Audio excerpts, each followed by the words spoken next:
everyone. This is Rupali. I welcome you all from the core of my heart in my channel Ascension. 5 main reasons twin flame के separation होने के. Twin flame love connection इतना intense, इतना soulful, इतना magical, जिसे पाकर लगता है जैसे आपने पूरी दुनिया की खुशी पाली हो. सारे जहां में लगेगा जैसे आप ही सबसे सुखी हो. सबको यहाँ तक कि अपने को भी भुला देना मंजूर होता है अपने ट्विन को पाकर. पर कहाँ हमेशा के लिए होते हैं ये पल. अचानक जैसे शांत नदी में कोई भंवर सा आ जाए, जिसको सेपरेशन फेज कहा जाता है, जो आते ही सब कुछ बहा कर ले जाता है. वो हंसी के लम्हे, वो साथ गुजारे हुए दिन, वो बैठकर एक साथ बातें करना, जैसे लगता है किसी की बुरी नज़र लग गई हो इस रिश्ते में. पर जैसा कि मैंने हर बार कहा है, यहाँ कुछ भी बिना वजह नहीं होता. There is a big reason behind each and everything happening in our lifes. So there is also reasons why twin flames separated. Separation के टाइम और सेपरेशन के फेज में सोल को इतना शॉक लगता है कि उसे समझ नहीं आता कि ऐसा हो क्यों रहा है. तो आज का मेरा वीडियो बेस्ड है ऐसे 5 कॉजेस जिनसे जाना जा सकता है कि what is the actual cause of twin flame separation. Number 1 cause twin flame separation का फीलिंग अनवर्दीनेस ऑफ लव. जब दोनों ट्विन थोड़ा बहुत घुलने मिलने लगते हैं, बॉन्डिंग और भी गहरी होती जाती है, तभी एक ट्विन अपने आप को अनवर्दी समझने लगता है. उसे लगने लगता है जैसे वो इस अनकंडीशनल लव, इंटेंस लव का हकदार नहीं है, वो इस लव के लायक नहीं है. जैसे ही कोई एक ट्विन कॉन्शियस लेवल या सबकॉन्शियस लेवल से अपने आप को अनवर्दी समझने लगे, तो वो खुद को अपने ही ट्विन से दूर कर लेगा. No matter what he feels in soul level, even then he or she take the decision to detach. ये जो अनवर्दी फीलिंग होगी, वो सिर्फ ट्विन फ्लेम को लेकर ही नहीं होती. उन्हें अपने लाइफ के अप्रॉक्स सभी एरियाज में अनवर्दीनेस फीलिंग रहती है.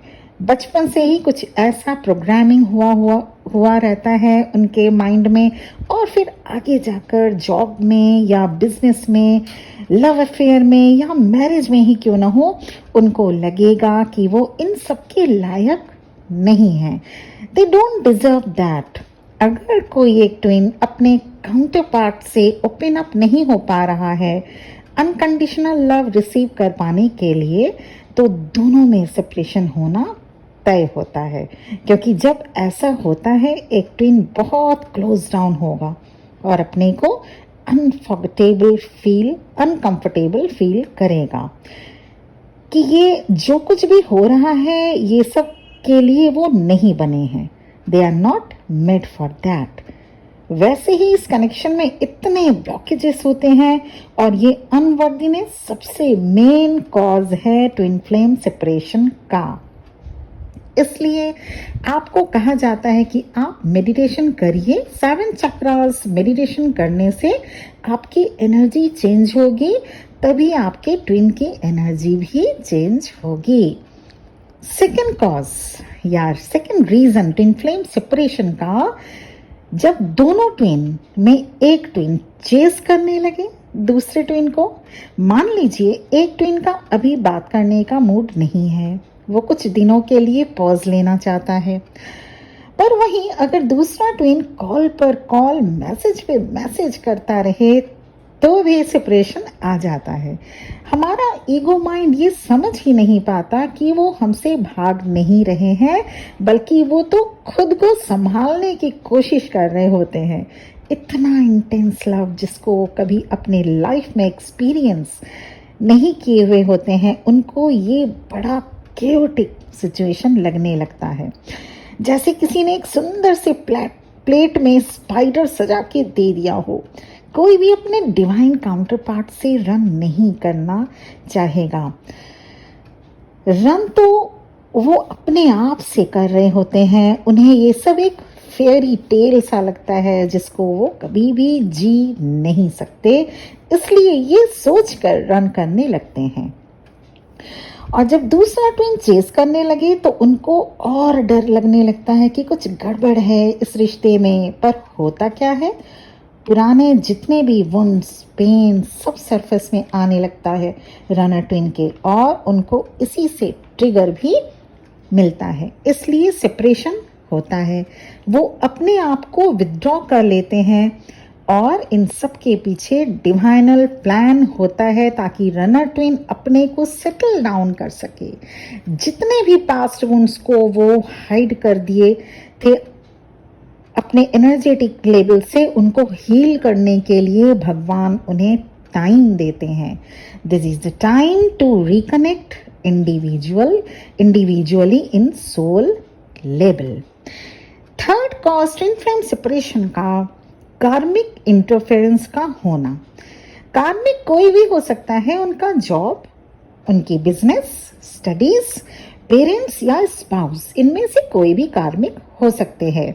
दोनों ही ट्विन को ये समझना होगा कि 3D प्लेन में जॉब, बिजनेस या अगर ट्विन स्टडी कर रहा है वो भी जरूरी है। और हमें ये भी नहीं भूलना चाहिए कि twin can also have a family and they have to be responsible for themselves. कोई पेरेंट्स या अपने स्पाउस से कॉम्प्रोमाइज करके एक झटके में अपने ट्विन के साथ नहीं जा सकता। कार्मिक सिचुएशंस के चलते ट्विन फ्लेम का सेपरेशन होना सेकेंड मेजर रीजन होता है।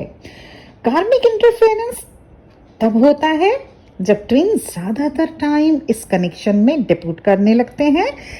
As we all know, divine masculine have to perform their karmic duties.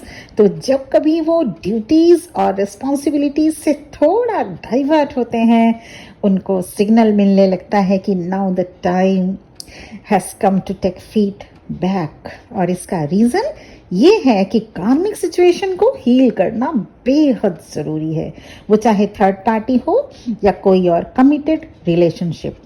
जब दोनों ओर से बैलेंसिंग नहीं होगी तब तक ट्विन सेपरेशन फेज से निकल नहीं पाते हैं। इसीलिए कहा जाता है कि आप सेल्फ लव में आइए, तब जाकर आपका ट्विन आपके टुवर्ड्स आएगा। फोर्थ कॉज के तरफ बढ़ते हैं ट्विन फ्लेम सेपरेशन के। वो ये है कि आप दोनों की सोल इस धरती पर आने से पहले कुछ ऐसे ऑब्स्टिकल्स को चूज करते हैं जिनसे आपको गुजरना होता है।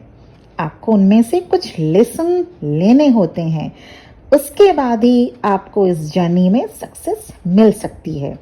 यस, मैं ये समझ पा रही हूँ कि ये पॉइंट आपको थोड़ा ऑकवर्ड लगे, पर ऐसा ही होता है। हम सभी इस अर्थ पर आने से पहले तय करके आते हैं कि हमारे साथ क्या क्या होगा, किस किस सिचुएशन से होकर हमें जाना होगा, क्या क्या ऑब्स्टेकल्स आएंगे और कैसे ओवरकम कर पाएंगे उनसे। Obstacles means age gap, geographical distance, same gender भी पॉसिबल है ट्विन फ्लेम जर्नी में। रिलीजन डिफरेंसेस भी होता है, कल्चरल डिफरेंसेस भी होता है, एटसेट्रा। कुछ भी सिचुएशन हो वो किसी न किसी रीजन के साथ होता है। आपको चाहिए कि पर्टिकुलर रीजन को फाइंड आउट करके अपने सबकॉन्शियस माइंड से जो भी डिफरेंसेस हैं उनको हील करना, क्योंकि जो एज गैप है वो तो वही रहेगा। कोई एज गैप अगर मान लीजिए किसी भी ट्विन में 20 इयर्स का है, वो तो कम नहीं किया जा सकता। जो रिलीजन डिफरेंसेस है उसे भी फेस करना होता है, पर आप अपने माइंड से इस पर्टिकुलर इशू को हील कर सकते हैं, क्योंकि जो भी डिफरेंसेस है वो 3D वर्ल्ड में के लिए परफेक्ट है, 3D वर्ल्ड के हैं। But twin flame connection is beyond time, beyond space, age bar, religion issues and any other differences. ऐसे में परमानेंट रियूनियन नहीं तो हार्मोनियस रियूनियन बिल्कुल पॉसिबल होता है। पॉइंट नंबर 5 और लास्ट पॉइंट यही है, cause, reason and the last cause twin flame separation का, जब कोई इंसान जानता है कि वो, मान लीजिए कोई इंसान ये जानता है कि वो अगली है, वो देखने में अच्छा नहीं है, तो सबसे पहले वो क्या करेगा? यस, आपने ठीक सोचा, वो अपने आप को मिरर में देखना बिल्कुल भी नहीं चाहेगा, है ना। मिरर नेवर टेल्स अ लाई। आप जैसे हैं मिरर में आप वही देखते हैं। ट्विन सोल एक दूसरे के मिरर सोल होते हैं। We can not hide anything from our twin successfully.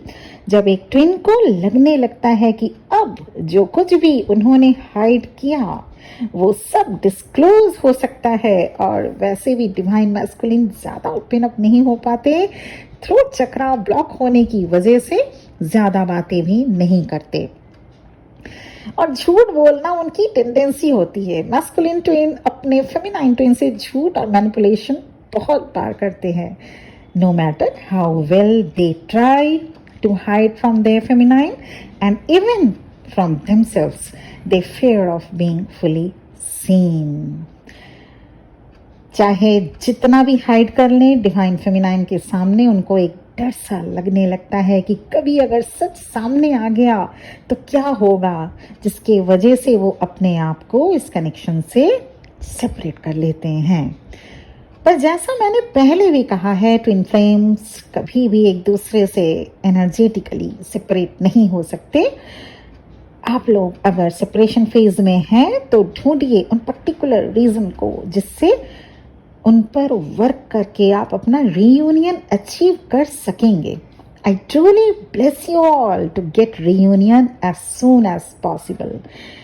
आज ये जो जहाँ पे खड़ी होके मैं आप लोगों को के लिए वीडियो बना पा रही हूँ ना, कभी आपके तरह ही मेरा सिचुएशन भी हुआ करता था, और इसीलिए मैं सबको ब्लेसिंग्स दे रही हूँ। सब कोई अपने अपने ट्विन से रियूनियन हो, हारमोनियस रियूनियन आप लोग अचीव करें। मेरा ब्लेसिंग सबके साथ है, और ये मैं भी इस फेस को अचीव कर पाई हूँ due to my divine my lord Shiva's blessings, और आप लोगों के भी ब्लेसिंग्स से। आज मुझे तो ये डिस्कस करना था इस वीडियो में कि क्या क्या 5 मेन कॉजेज होते हैं, रीजन होते हैं ट्विन फ्लेम सेपरेशन के।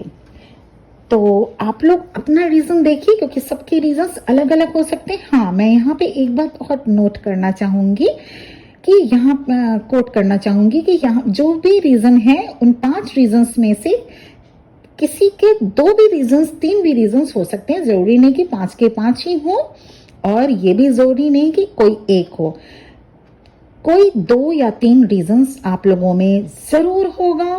प्लीज कमेंट्स करके बताइएगा कैसा लगा मेरा आज का वीडियो, कैसा लगा मेरा आज का रीडिंग। अगर पसंद आ रहा है तो प्लीज, अगर already you subscribe my channel then thank you so much, और अगर सब्सक्राइब नहीं किया है तो ऐसी अच्छे अच्छे और भी नॉलेजेबल वीडियोस देखने के लिए मेरे चैनल को सब्सक्राइब कर लीजिएगा। प्लीज बेल आइकॉन को भी साथ में प्रेस कर लीजिएगा, ताकि जब भी मैं वीडियोस डालूं आप तक सबसे पहले पहुंच सके। आज मुझे इजाजत दें, यहीं पे फिर एक नए टॉपिक के साथ मिलते हैं। तब तक के लिए बाय बाय, अपना ध्यान रखिएगा, और मेरी ब्लेसिंग्स आप सबके साथ है। ओम नमः शिवाय।